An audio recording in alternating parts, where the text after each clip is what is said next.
Para mim, irmãos, nós temos que suportar a disciplina. Nós temos que suportar a correção. Filho obediente suporta a correção. Quantos estão aí? Tem muita gente que nessa hora quer desistir, quer olhar para trás, quer fugir, quer correr. Eu não vou ser mais crente. Quando eu não era crente, a minha vida era melhor. Deixa eu dizer para você, filho, suporta a correção do Senhor. Porque se você suportar a correção, Ele vai tratar você como filho. E como é que funciona? Acredite, irmãos, quem mais sofre em precisar corrigir o filho é o pai. O pai bate com a varinha, mas ele queria não estar batendo. E num primeiro momento, irmão, se quer ver, faz o teste. Sabe? Às vezes, quando você acaba de bater no filho ali, você acabou de açoitar ele com a varinha, se ele abrir os bracinhos para você, você corre, abraça e pega. Por quê? Porque esse é o amor do pai.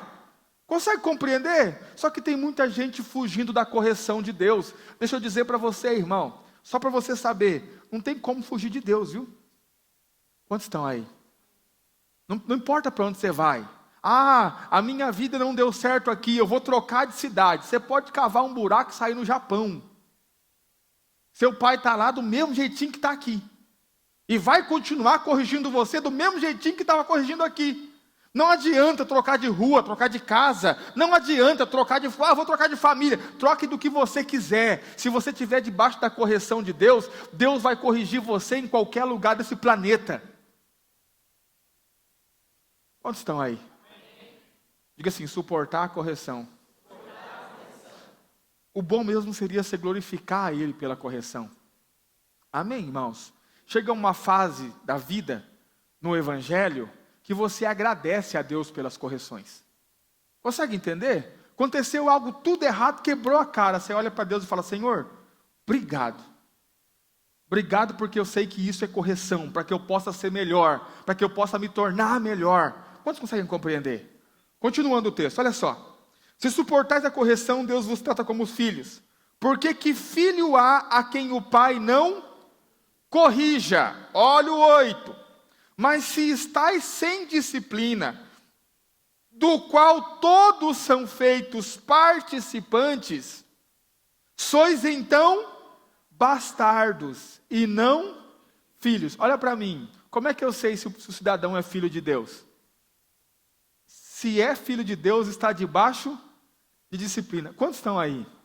Eu lembro uma vez, né, nós estávamos dando uma aula, e começamos a debater com um cidadão, na época, que era talvez o cidadão mais rico que havia na cidade. Esse cidadão decidiu ir ao culto, e lá no meio do culto ele começou a questionar, né? E nesse dia, o pastor estava falando justamente sobre dízimos, e dizendo que a bênção de Deus está também naquele que é fiel, para aquele que é fiel. E aí ele levantou a mão e disse, olha, não concordo, porque eu não sou dizimista, não sou ofertante, nunca dei dinheiro em igreja nenhuma, e sou talvez a pessoa mais rica dessa cidade. Falou com essas palavras. Sou a pessoa talvez mais rica dessa cidade.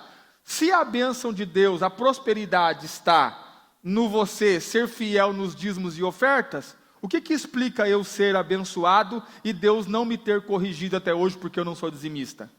Aí o pastor disse para ele assim, a explicação é simples. Deus só corrige os filhos.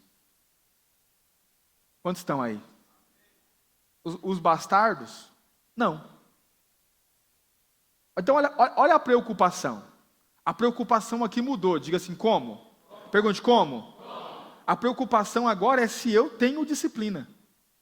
Se eu estou sendo disciplinado. Porque olha o que diz o texto, verso 8. Mas se estáis sem disciplina, do qual todos são feitos... Quantos são participantes?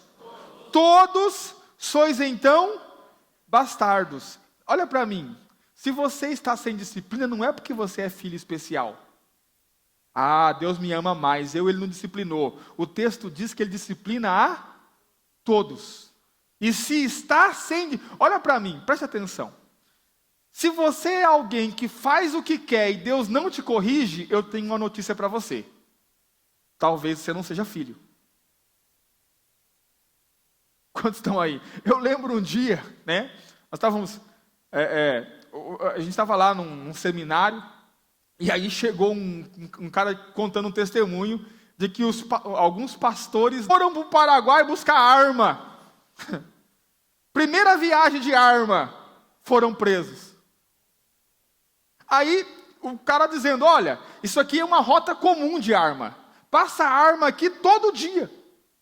Todo dia tem tráfico de arma. Os pastores foram a primeira vez, foram presos. Não quero entrar no mérito dos pastores, né? Eu quero entrar no mérito do quê, irmão? Pastor, por que o cara, que todo dia a gente passa com arma ali e passa, o pastor a primeira vez que foi preso? Diga por quê?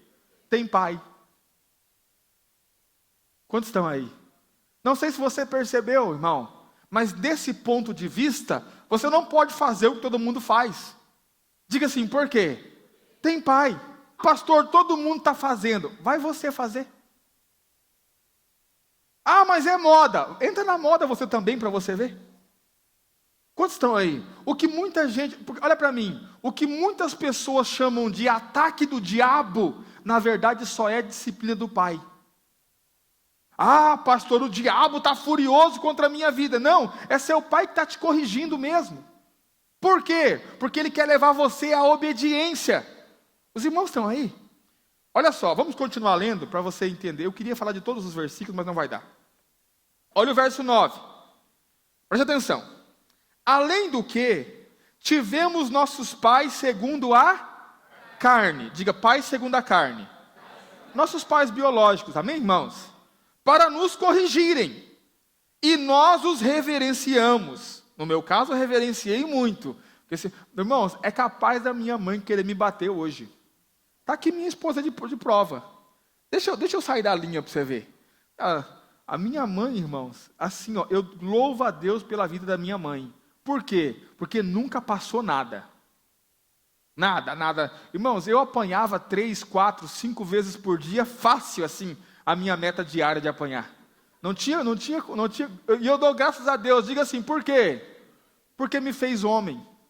Então olha para mim, irmãos. O mesmo propósito de Deus. Pastor, Deus quer me destruir, está com raiva de mim? Não, irmão. Deus te ama tanto que Ele quer consertar você.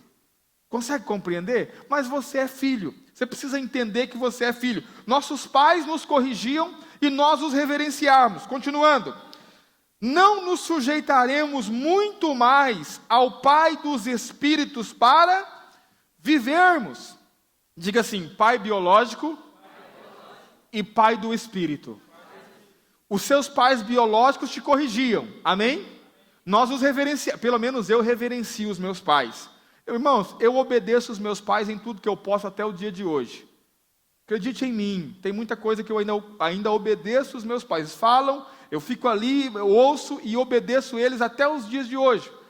Nós reverenciamos nossos pais, mas tem um pai que é superior, porque ele é pai do Espírito, que é Deus. Se nós obedecemos nossos pais segundo a carne, não vamos obedecer ao Pai dos Espíritos para vivermos? Quantos estão aí? Aí ele vai explicar o motivo pelo qual nossos pais nos corrigiam. Verso 10. Porque aqueles, nossos pais biológicos, na verdade, por um pouco de tempo, nos corrigiam como bem lhes parecia. Amém, irmãos? Ele corrigia o que queria, né? Muitas vezes apanhei também, sem dever nada. Mas não tem problema. Apanhar sempre é bom. Mas este quem? O Pai dos Espíritos. Para nosso proveito, para sermos participantes da sua santidade. Olha para mim. Seus pais, segundo a carne, corrigiam você por aquilo que eles achavam que deveria corrigir. Por que motivo? Às vezes ele nem sabia. Ele só queria descarregar a raiva em você mesmo, te dava umas varadas lá. O Pai dos Espíritos, ele tem um propósito ao corrigir. Diga qual? Nos fazer participante da santidade dele. Lembra que nós lemos o texto? Sede santos porque eu sou santo, diz o Senhor. Como é que Deus vai me fazer participante dessa santidade? Corrigindo, disciplinando. Observe, verso 11. Aqui está a chave, amém, irmãos? Receba isso com amor, em nome de Jesus. E na verdade, toda correção ao presente, ou seja, no momento da correção, não parece ser de gozo, de alegria. Amém, irmãos? Quem apanha sorrindo? Ninguém. Na hora de apanhar é ruim, sim ou não? Senão de tristeza. Mas depois produz um fruto pacífico de justiça nos exercitados por ela. Diga assim, a hora de apanhar não é boa. Diga, mas depois vale a pena. Quantos estão aí? Irmãos, papais, eu falo aos papais, corrijam seus filhos. A Bíblia diz em Provérbios que os pais que não corrigem os filhos com a vara odeiam os seus filhos. Consegue compreender? A correção, ela precisa existir, irmãos. Os irmãos estão aí? Sempre que há um relacionamento de aprendizado, de discipulado, como é o caso de filhos e pais, precisa haver correção, precisa haver disciplina. Quantos estão aí? Posso falar, irmãos? Vou falar sem medo de errar. Você pode ficar revoltado, como os irmãos ficam. Eu não estou nem aí se você fica revoltado também. Mas olha para mim. Se você cria os seus filhos sem vara, você está criando um marginal. É isso. Sem tirar e nem pôr nada. A Bíblia diz que nós precisamos ter a vara. Quantos estão aí? Quantos vai compreender? Açoita o teu filho com a vara, diz a palavra de Deus, e você livrará a alma dele do inferno. Deus não nos cria sem disciplina. Por que nós tentaríamos? Mas meu filho é muito bonzinho. O seu filho precisa apanhar. Quantos estão aí? Olha para ver, perceba como o diabo tenta deturpar o plano de Deus. Aí existe uma lei, né? No conselho tutelar, no ECA, né? Na criança e adolescente, sei das quantas lá, que diz que os pais não podem mais bater nos filhos. Qual que é o resultado? Essa geração que estamos vendo aí. Entendeu? Essa geração que está aí, ó. Que está colocando o mundo de ponta cabeça. Por quê? Porque lá atrás, pais deixaram de disciplinar os seus filhos. Eu dou graças a Deus porque apanhei, e apanhei muito, graças a Deus. Graças a Deus pela minha mãe que sempre teve disposição para me bater. Pastor, mas você não era amado. Irmão, eu me sinto tão amado pela minha mãe que eu dou minha vida por ela se for preciso. De tanto que eu me sinto amado por ela. Só que não tinha conversa não, irmão. Amor, amor, comida no prato, comida quentinha, roupinha passada, chuveirinho quente, caminha para dormir, mas se errar, vai apanhar. Quantos estão aí? Os irmãos estão aí? Amém. Verso 12, olha só. Portanto, por esse motivo, tornai a levantar as mãos cansadas e os joelhos desconjuntados. Dá a ideia de alguém que está fraco, amém, irmãos? Ou seja, foi tão disciplinado que ficou fraco. Levante-se e fazei veredas direitas para os vossos pés. Vereda é caminho. Andai pelo... Presta atenção. Se você está fraco de tanto ser disciplinado por Deus, comece a andar direito. Endireita o teu caminho. Para de fazer coisa errada. Observe. Para que o que manqueja não se desvie inteiramente, antes seja sarado. Segui a paz com todos e a santificação, sem a qual ninguém verá o Senhor. Ou seja, irmão, sede santos porque Ele é santo. Deus vai te ensinar a obediência. Como, pastor? Através da disciplina. Pastor, e se eu falar assim, quer saber de uma coisa? Não vou aceitar a disciplina. Vou viver minha vida inteira sem obedecer a Deus. Se você é filho mesmo, Ele ainda tem 1 milênio. Que são 1000 anos que Ele vai usar para disciplinar você. E aí, irmão, acredite, lá não vai ter o que fazer. Porque lá você vai consertar. No final das contas, todos nós, segundo a Bíblia, seremos conformados à imagem de Cristo. Os irmãos estão aí? Você vai ser tão santo quanto Cristo é. É para isso que Deus está trabalhando. Para você ser tão santo quanto Jesus Cristo é santo. Nós seremos iguais a Ele, diz a Bíblia. Agora, o processo é um pouco doloroso, não sei se você percebeu. Mas acredite, aquele que começou a boa obra, vai terminar. até o dia de Cristo. Quantos conseguem compreender isso? Deixa eu só terminar aqui o versículo. Como filhos obedientes, capítulo 1 de Pedro, verso 14. Não vos conformando com as concupiscências que antes havia em vossa. A palavra conformar, olha para mim, é colocar na forma, é tomar uma forma. Os irmãos estão aí? Essa palavra é a mesma palavra usada em Romanos 12, 2. O apóstolo Paulo, ele também vai usar essa palavra. Diz assim: e não sede conformados com este mundo. Diga assim, conforma. Olha para mim, quando você pega lá o pudim, ele está todo mole na hora que você faz, né? Aí você bota ele na forma, e ele vai tomar forma. A forma do quê? A forma da forma. Os irmãos estão aí? Então olha para mim, o mundo tem uma forma, e nós não podemos nos amoldar a essa forma, ou seja, nós não podemos nos conformar. Quantos conseguem compreender? No texto de Pedro aqui, ele diz: como filhos obedientes, não vos conformando com os desejos, concupiscências, que antes havia em vossa ignorância. Olha para mim, irmãos. Servir a Deus, o Evangelho não fala sobre um conjunto de regras. Amém, irmãos? Não é um conjunto de leis. Mas deixa eu dizer para você, se também não há transformação de vida, também não tem Evangelho. Se você entrou aqui, está há um tempo, e continua a mesma coisa que você entrou, você continua moldado com a forma que você tinha antes. Qual que é a ideia, pastor, de todo domingo nós estarmos aqui, terça-feira estamos aqui, reunir em célula? É a ideia que a cada reunião nós vamos sendo transformados. Nós tínhamos uma forma, os irmãos estão aí?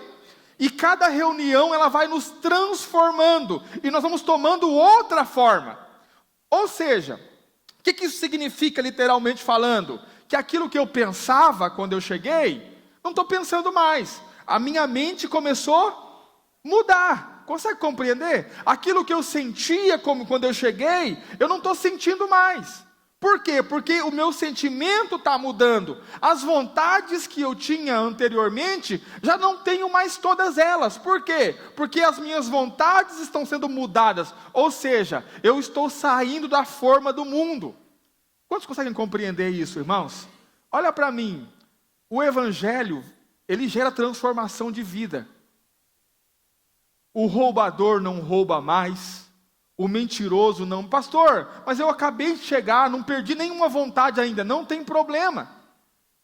Não tem problema. Esse aqui é o lugar para você mesmo. É o lugar para gente perdida. Mas deixa eu dizer para você. Passa 1 ano, passa 2 anos, passa 3 anos, passa 5 anos, passa 10 anos. E você continua a mesma pessoa. Irmão, você não nasceu de novo. Consegue compreender? Porque todos nós estamos nesse processo de transformação. Todos nós estamos no processo de mudança. Mas para alguns é mais rápido, para outros é mais lento. Mas irmão, está mudando alguma coisa. Se não está mudando nada em você, você precisa ver se você realmente é filho. Se você realmente nasceu de novo. Quantos conseguem compreender? Quantas vontades ruins eu tinha quando eu cheguei, irmãos? Há 22 anos atrás, quando eu encontrei o Senhor, quantas vontades ruins, quantas coisas ruins, de lá para cá, todo um processo de transformação, vontades ruins saindo da forma daqueles desejos malignos que me dominavam, para viver o Evangelho.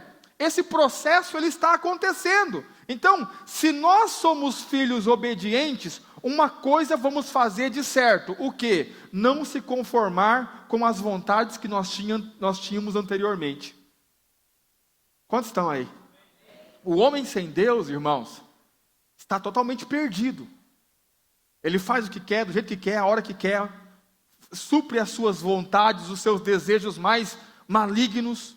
O homem com Deus não está mais nessa forma. Nós não somos conformados a isso. Quantos estão aí? Porque olha para mim, o problema, irmãos, maior, eu penso, Não está nem no fato de você cometer coisas erradas, fazer coisas erradas. O problema está em você fazer coisas erradas e isso não importar para você. Consegue compreender? Fazer coisas erradas a gente faz. Nós erramos, mas todas as vezes que eu faço coisa errada, todas as vezes que eu faço algo que me remete àquilo que eu era lá atrás, eu sei que eu estou errado e há em mim o desejo de mudar, ser diferente. Quantos estão aí? Porque eu nasci de novo. Os irmãos estão aí? Olha para mim. Olha para o seu irmão, na verdade. Sorria para ele, que ele está sério, e fala: irmão, e aí? Quantas daquelas vontades porqueiras você mantém na sua vida ainda? Quantos daqueles hábitos ruins você mantém ainda? Fingindo que não tem? Olha para o seu irmão e fala assim: você tem pai. Diga assim: toma cuidado. Você tem pai. Amém, irmãos? Quantos querem ser participantes da disciplina do Senhor? Amém? Amém, irmãos? Amém. Nós estamos nesse processo, amém? Vamos ser disciplinados.